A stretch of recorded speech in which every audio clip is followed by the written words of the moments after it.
Today, I'm going to talk about optimizing the structural design and foundation system for the 151 Incheon tower.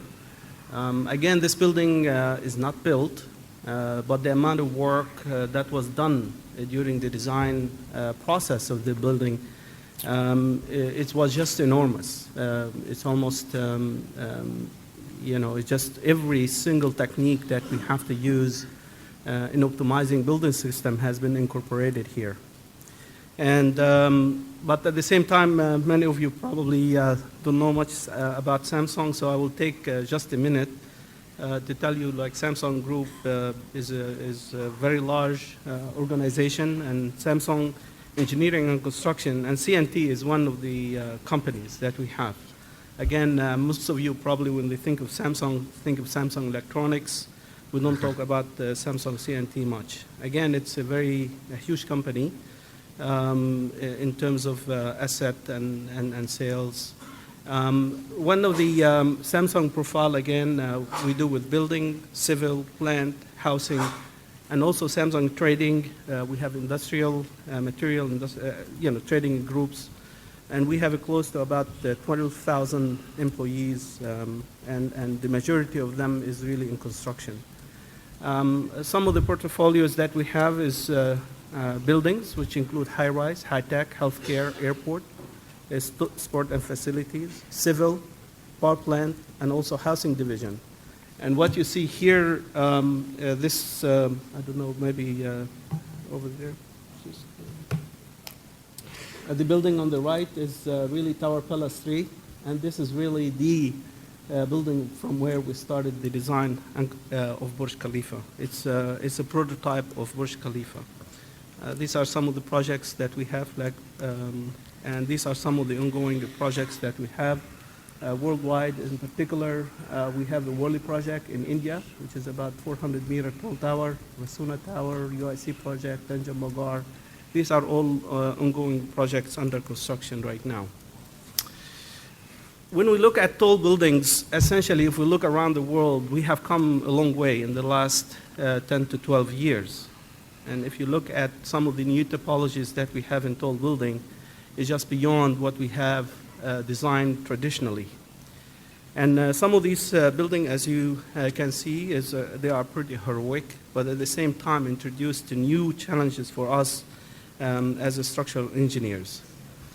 For example, when you look at some of the tallest buildings that we have some buildings that are very, very, very tall and slender, where some of the traditional methods that we have in the past has not been necessarily applicable here.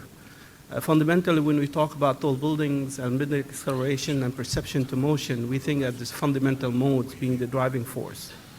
But with some of these designs, they are pretty, in some sense, pretty heroic, but then they are started to introduce new things that are beyond what we have done in the past. So we have to be careful in some of these buildings, how they behave and how we deal with them, especially related to structural solution. Tall building has always been about technologies.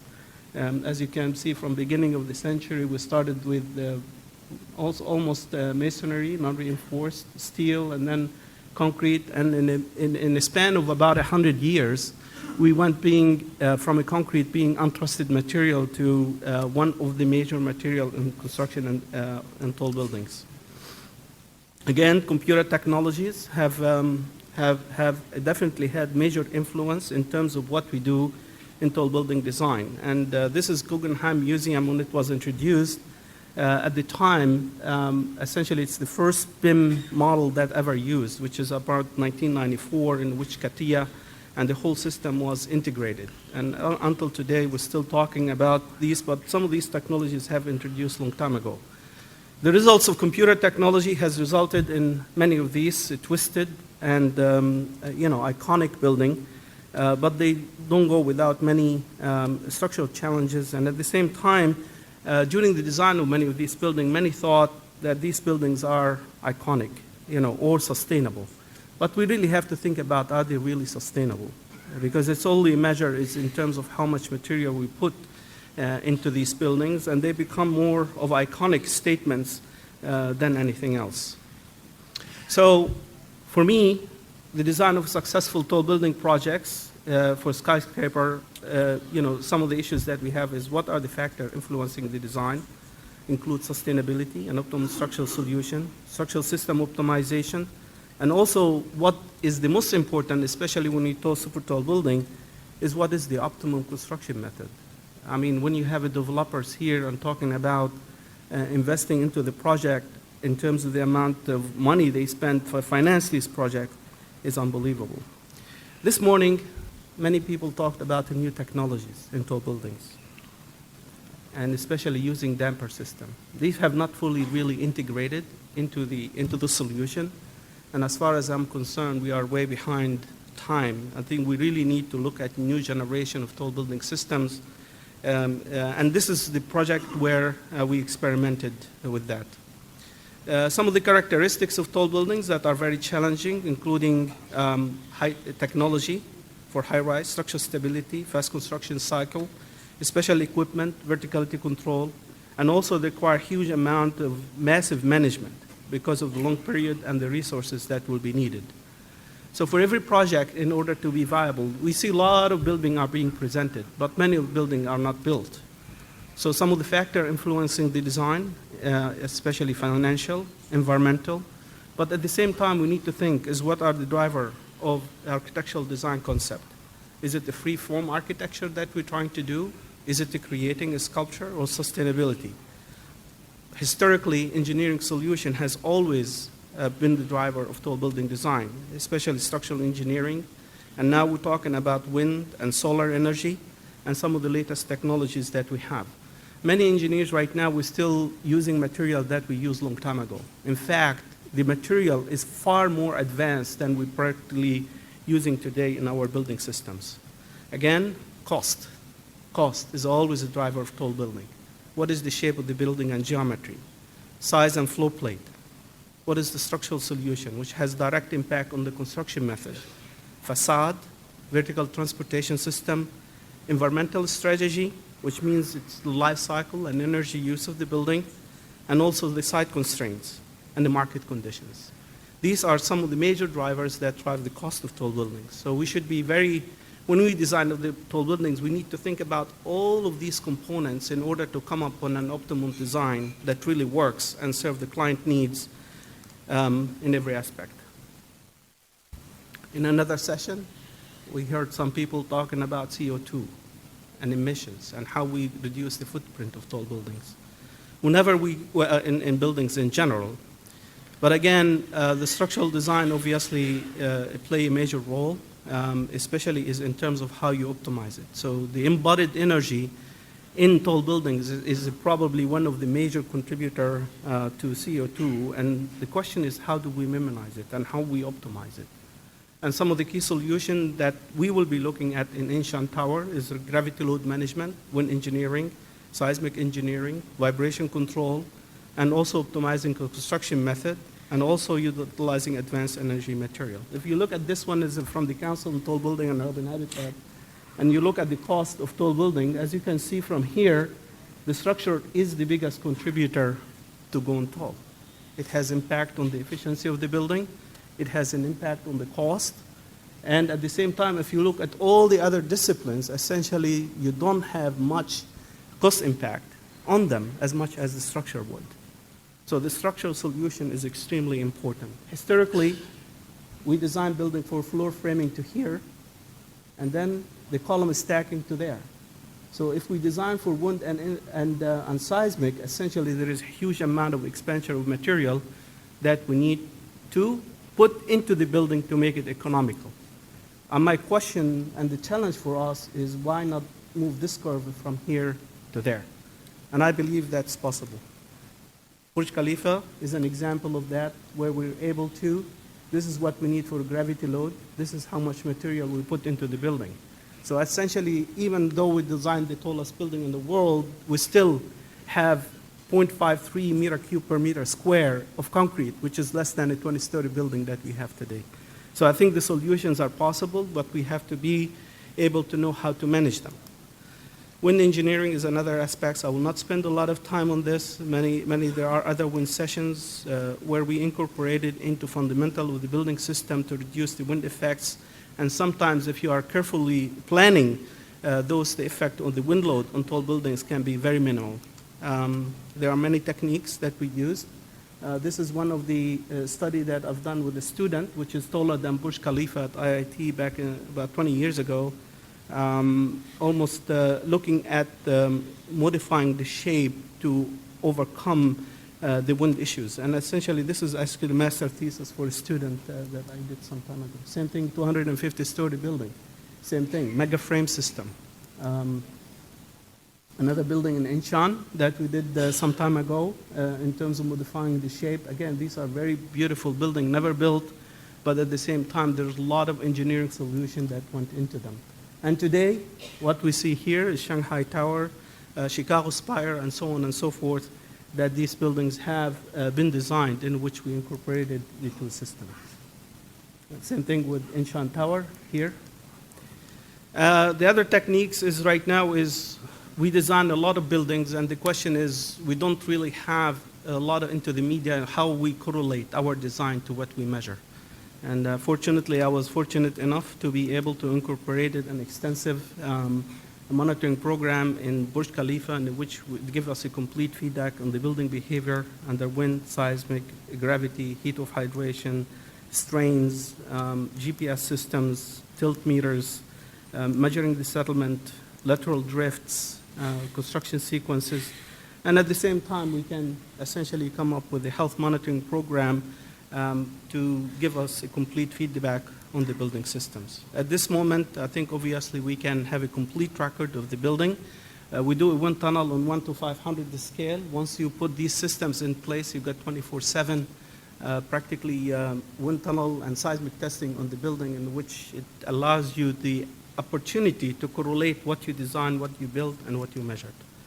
This is real measurement of Burj Khalifa that we see, and also the footprint and also the dynamic response. And believe it or not, we were within 2% from what we designed. This building was almost a perfect correlation between what we designed and what we measured. Today, the topic I'm talking about is Incheon Tower. The background of this building, essentially what this project is located in Incheon, Korea, south part. And when we started the project, essentially this project was it's in the sea. And there were three important partners that participated in this project. Portman Holding, which is also Portman Architects and Associates, John Portman and Associate. He was investing, but also he's the designer. But also we have Samsung and we have Hyundai. And both of these, we were engaged international consultant, with John Portman was the design architect, which is also a partner, and also the local architects, and also we have many international or local consultants engaged into the project. And now, what is the architect's vision and what is the contractor vision is in terms of how to design the building. So that by itself, it created a lot of dynamics that led into very interesting solution into the design. This is what the project looked like during construction, and then the tide in Korea is very large, is up to about several meters. So one day you see the sea, second day you have practically nothing. So here we are trying to build this project. This is when it is the same site, when it is when the tide is gone and when the tide is coming, and we have about a 20 meter of shallow sea, bed of the sea. And the mayor of Incheon wanted really to build this building in this kind of environment. So the first thing we needed to do, and we have a very tight program, is do a geotechnical investigation program. Essentially like you do in a bridge, we essentially did all the geotechnical investigation program into the sea. And at the same time, the client wanted a very iconic building.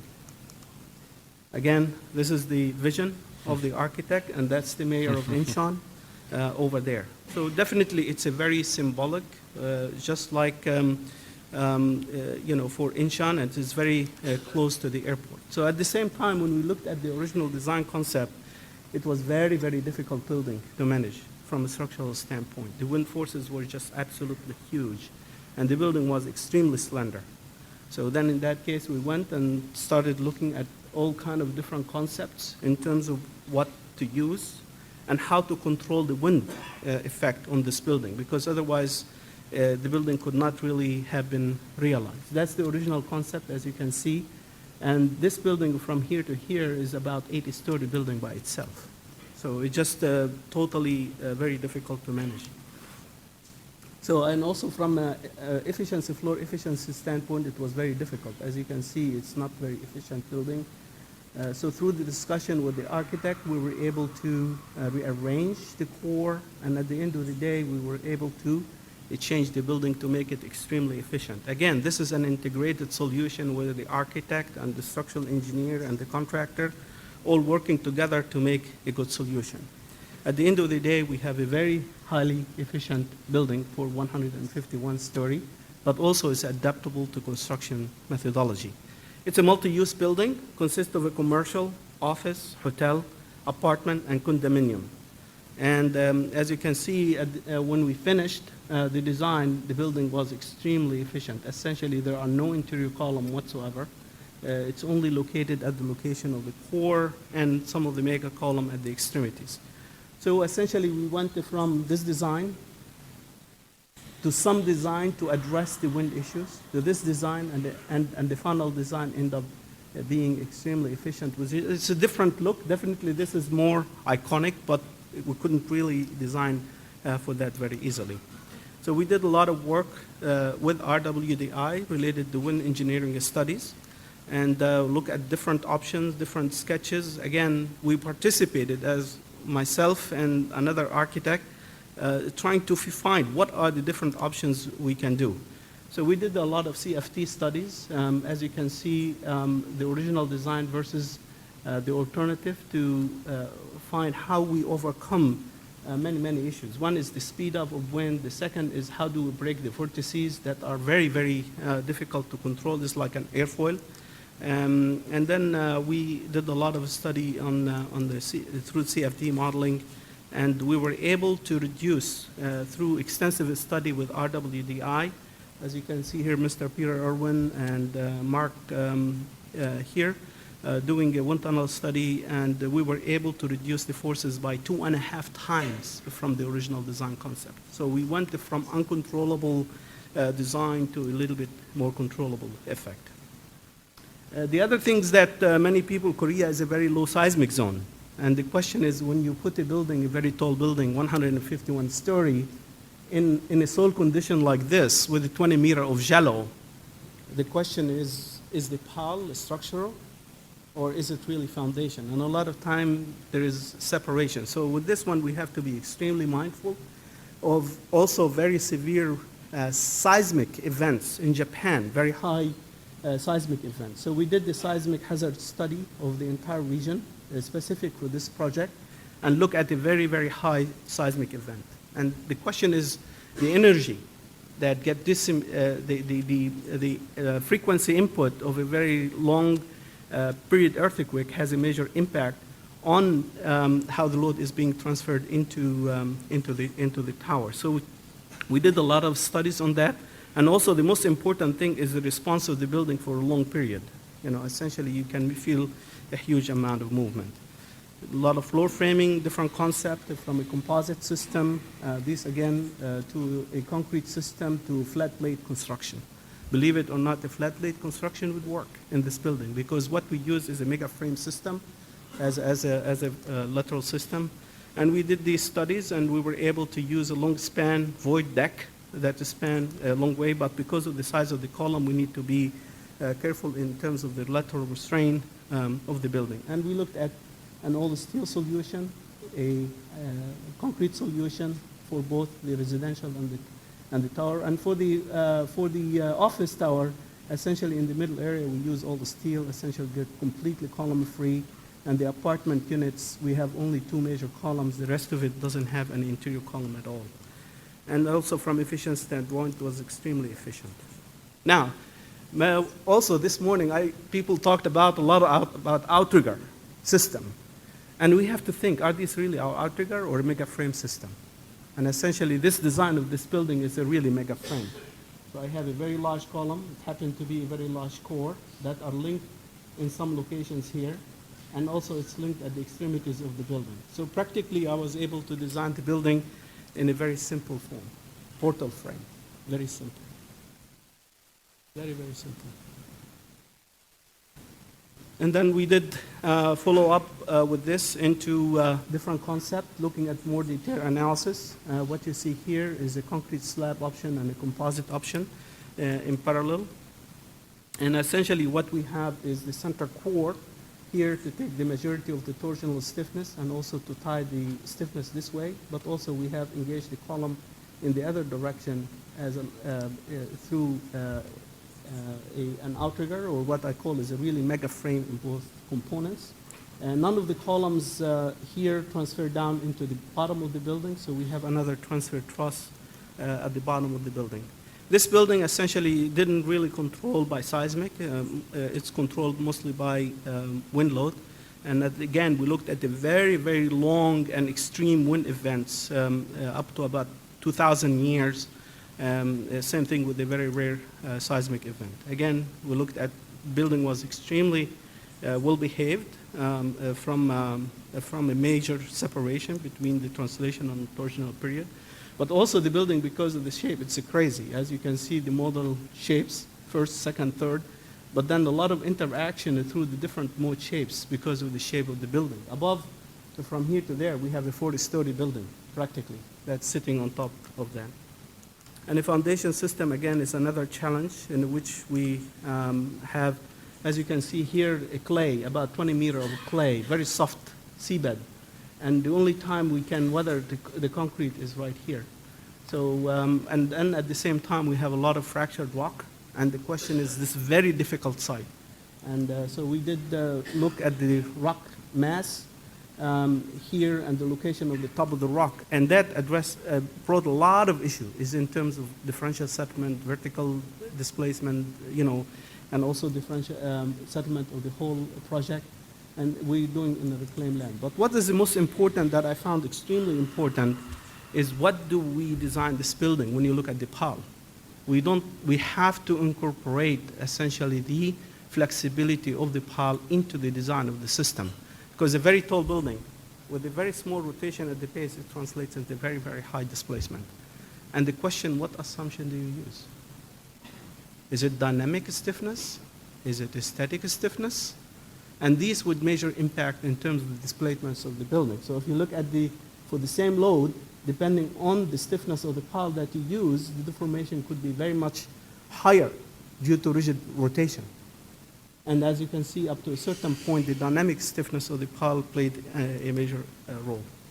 So we did a lot of studies related to foundation design issues, ultimate capacity of the pile, cyclic loading, settlement, differential settlement, ground improvement, dynamic behavior, because at the same time we need to look at the liquefaction, which was okay, we didn't need to worry about it, and durability.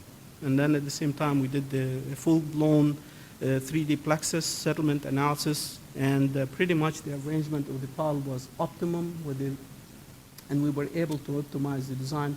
As you can see, the deformation of the building is just like pretty linear, essentially. So the structure and the foundation were continuation of each other. And we looked at the pile test loads. Essentially, they are managed without any problem. What is important is now we made many assumptions in terms of the pile stiffness and what it may have relative to the overall deformation of the building. So we did the pile test to assess bond constructability, integrity of the piles, and also to measure the performance of the pile under wind and dynamic load. What is the dynamic stiffness of the pile? Under gravity load, under vertical load, and under lateral load. Imagine 20 meters of soil, very soft, and you have a 150-story building, and it's being shaken, right? What is the behavior of the jello on the design of the pile? And what stiffness does it impact, and how do you dissipate really the shear forces? So we did the full-scale test, vertical using an O-cell.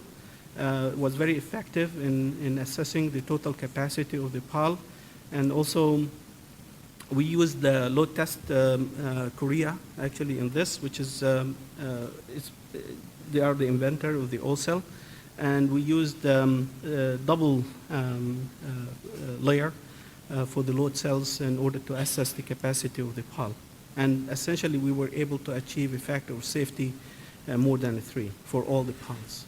And at the same time, the lateral stiffness is extremely important, so we also simulate having the 2 piles together, trying to simulate the dynamic response and the dynamic stiffness of the soil.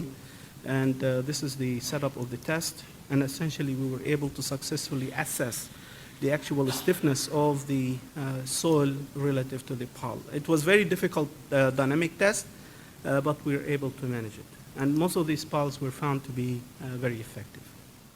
Can you turn on the next, yeah. Now, one of the things, because we had a lot of difficulty in controlling the dynamic response of the building, essentially we looked at, as you know, the translation were very high, the translation was very big. One of the things that I looked at is looking at for the mega frame system, is toggle frame damper here. And that was extremely effective in controlling the dynamic response of the building. And in fact, it didn't need to be very large. It was just supplemental damping. By compatibility of the formation, we were able to add a significant damping into the system. And with that, we were able to control the vibration, the drift, the maximum forces, and also the damper installation was very simple. It does not impact really the overall constructability aspects of the tower. I hope this can run, but this is just to show you we ran just a seismic analysis to show you the difference if we put the damper and without the damper for both in the X direction and the Y direction. And as you can see here, the response of the building with the damper is much more quiet, right? Okay, and as you can see, through the earthquake record, again, you can see big difference in terms of the seismic response. So essentially, the damper is added as a supplementary damper, but it has a huge improvement in terms of the overall response. Again, this is a preliminary studies. We were not able to do more detail, and I think it's worth a research paper that I believe that would make a huge difference to what we do. The second one is looking at the Y direction, which is a little bit more severe.